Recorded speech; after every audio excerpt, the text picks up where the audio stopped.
If this is your first time hearing about this story, it could be for a couple of reasons. One, because, well, look at who are the prime suspects of the story. Two, because they look the way that they do, you know who the usual suspects did not give any type of credence or attention to said story. I actually sat on this story for a little bit just to see if the usual suspects would come outside the same way they did against Karmelo Anthony and see if they would speak on this, and sure enough they didn't. I mean, after all, they stayed as quiet as they could on the Case and Allison thing, and when they did speak on it, they came at it at an angle of trying to deflect away from it. But in this picture, you see three individuals. On the left, you see someone by the name of Haley Ditzler. On the right, you see someone by the name of Olivia Brown. And in the middle, you see a young lady by the name of Evelyn Barentz. And basically what happened is that these individuals, I'm not sure if the one in the middle was involved or she was the one that this happened to, but the two that are looking like they could care less, like, I mean, you got one smiling and one just kind of looking to the side like, yeah, I did it, so what? But these two right here for sure were charged with something called mob action, where they allegedly dragged women into the woods just to fight them or jump them or beat them up. Like literally they were pulling mob attacks on various women. And as you can see, the usual suspects were very quiet about this. Now, if y'all don't live in the state of Indiana, you may not have heard about, the state of Illinois, you probably didn't hear about this. Hell, if you live in the state of Illinois, you probably still didn't hear about this, but I wouldn't be surprised by that in the least bit. Two 18-year-old Illinois women first off, I'm glad they called them women, because they could have said girls, even though legally they are women based on their age, stand accused of quote unquote mob action for dragging women into the woods where they beat them up for no apparent reason. Haley Ditzler and Olivia Brown were both arrested for the alleged assaults on Wednesday, according to the Madison County Prosecutor's Office. Court documents say the charge is filed when a defendant engages in the knowing use of force or violence disturbing the public peace by two or more persons acting together and without authority of law. The complaint, reviewed by Law and Crime, says Brown and Ditzler pulled one victim into the woods on April 18th and repeatedly punched and kicked her in the face, mouth, stomach, arms, and legs.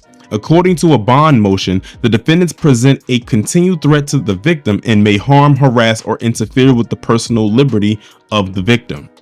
The complaint did not state a motive for the alleged attacks, which allegedly took place in Madison County and St. Clair County, both of which are in southeast Illinois near St. Louis, Missouri. While Brown and Ditzler only face charges in one attack, other women have accused the pair of attacking them. Local NBC affiliate KDSK spoke with one alleged victim, a former friend of the teens, who said the defendants also dragged her to the woods where they beat her. The woman, Evelyn Barentz, told the TV station she was hanging out with friends the night of April 18th, the same night Brown and Ditzler allegedly attacked a different victim, when she saw people walking up to the back of the car as if they were about to attack. I saw a whole bunch of boys with ski masks on, Barentz said. I saw Olivia and Haley and just drove away. Barentz says Brown and Ditzler called her the next day and told her they wanted to apologize and invited her to a home in nearby Caseyville, the TV station reported. Instead of an apology, however, the two teens apparently had something else in mind. At that point, if I was her, I would not have even responded to that, because that just sounded like a setup. Haley covered my mouth from behind and was telling me if I screamed, she would end my life right here. The victim said the two suspects took her out to the woods and beat her up. They reportedly filmed the ordeal and posted it online. Barentz reposted the video of her attack on her Facebook page, in which she apparently begged the attackers to stop. She suffered scrapes and bruises, but is thankful it wasn't worse. I know if I wouldn't have screamed or fought back, they would have killed me, Barentz said. Barentz's mother, Laura McCord, is concerned for her daughter's safety. These girls are dangerous, McCord told the TV station. Well, you know what? Let's call them what they deserve to be called. These thugstresses are dangerous. There you go. KDSK reports that authorities in neighboring St. Clair County are also investigating alleged attacks involving Ditzler and Brown. So as you can see right here, these two right here on the left and the right have repeatedly done this to other women. And they want to sit up there and say how bad black people are and how we're thugs and all types of stuff like this. Yet this story has been sitting since April 24th. It is now April 30th on the day of me recording this. I've had this in my own personal inbox that I sent it to myself because I didn't want to lose track of it, probably since the day after the story got reported. And not anywhere have I seen anyone's names, these women's names, come up at all and saying what they did was wrong. And that's another thing. The usual suspects love to say that black people need to hold other black people accountable, as well as, you know, the co-colonizing cohorts, you know, the bootlicks, the bedbugs, the Blacarons, and all of them. They say the same thing. And the irony of it is, y'all know I did a live on my channel at the end of April talking about how the so-called black conservative, that's the ones that they like, who gonna call out black people for whatever reason. But one, they'll never call this out because they'll get messed up in the mix of everything that they're trying to, you know, with their grift. And PC won't talk about them either. So they love to tell black people they need to take accountability, but they aren't taking accountability for what they did. I'm just saying. I mean, if we're going to do this whole fair and equal thing, which we know is not fair and equal, is at this point a myth, then why even call it out at all? So my thing is this: if you're going to sit there and say black people need to hold our people accountable for whatever it is that they do, even though what they're doing, what that person is doing, that's on them and whoever's connected to it, then we need to start putting out more stories like this and telling them they need to take accountability for the actions in which they do.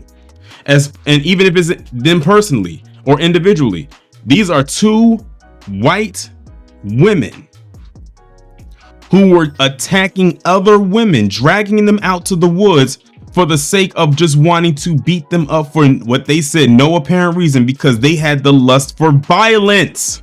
That's another thing that they love to always tell us, is that we love violence. You had Jake Lang literally create some protect white Americans from white violence. It sounds to me like they need to protect white Americans from white violence, because apparently, and I wouldn't be surprised if most, if not all, of the women that they dragged out to the woods to beat up were white just like them, or white passing, or somewhere on that spectrum. I'm willing to bet none of them were black women, because if I know black women, you know, they're gonna fight back, or they're not gonna fall for the okie doke.